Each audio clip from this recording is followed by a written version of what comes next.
Despite the various, and staggering, leaps made by computer scientists, critics argue that machines will never truly match humans until they gain consciousness. Considered a uniquely human trait, consciousness includes being sentient and self-aware, as well as aware of your surroundings. However, many scientists argue animals are as conscious as humans, and the theory of phi could one day be used to determine if droids are capable of showing such behavior. Matthew Davidson, PhD candidate in the neuroscience of consciousness at Monash University, has explained what the phi theory is, and why it is significant, in an article for The Conversation.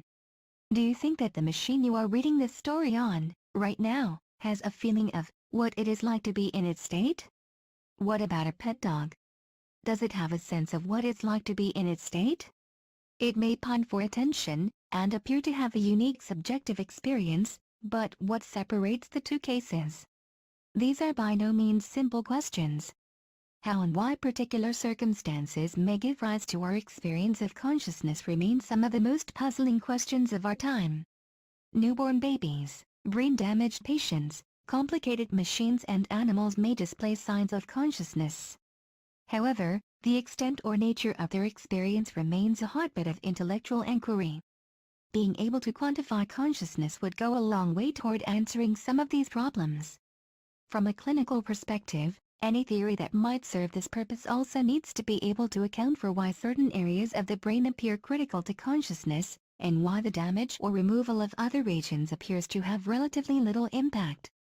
One such theory has been gaining support in the scientific community is called Integrated Information Theory, IIT, and was proposed in 2008 by Giulio Tonini, a US-based neuroscientist.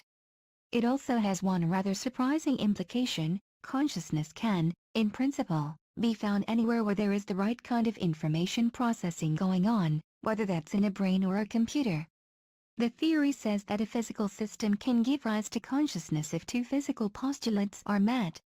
The first is that the physical system must be very rich in information. If a system is conscious of an enormous number of things, like every frame in a film, but if each frame is clearly distinct, then we'd say conscious experience is highly differentiated. Both your brain and your hard drive are capable of containing such highly differentiated information. But one is conscious and the other is not. So what is the difference between your hard drive and your brain? For one, the human brain is also highly integrated. There are many billions of cross-links between individual inputs that far exceed any current computer. This brings us to the second postulate, which is that for consciousness to emerge, the physical system must also be highly integrated. Whatever information you are conscious of is wholly and completely presented to your mind. 4. Try as you might, you are unable to segregate the frames of a film into a series of static images. Nor can you completely isolate the information you receive from each of your senses. The implication is that integration is a measure of what differentiates our brains from other highly complex systems.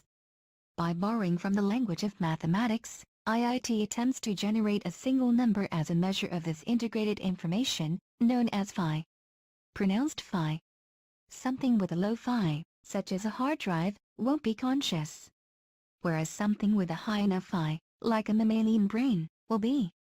What makes phi interesting is that a number of its predictions can be empirically tested.